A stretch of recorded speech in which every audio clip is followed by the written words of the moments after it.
abbronzatissima. Primo settimana di luglio con tanta gente già al mare a caccia della prima abbronzatura, che sarà un po' ad intermittenza visto che per sabato e domenica ci sarà sì il sole ma anche qualche temporale.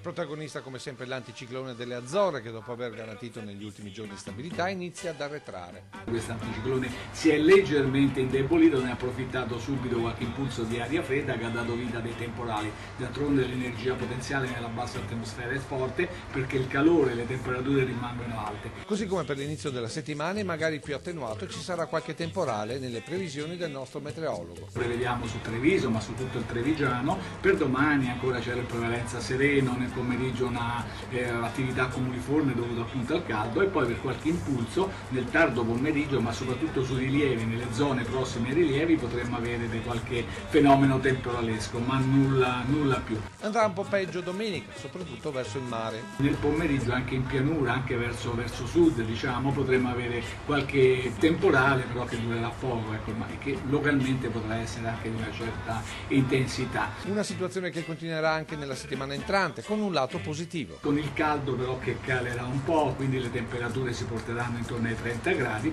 e avremo qualche fenomeno di instabilità in modo molto irregolare. Ma questo soprattutto sui rilievi, perché al mare, grazie alla brezza, l'abbronzatura senza afa è assicurata. Le labbra tue dolcissime, un profumo di sale.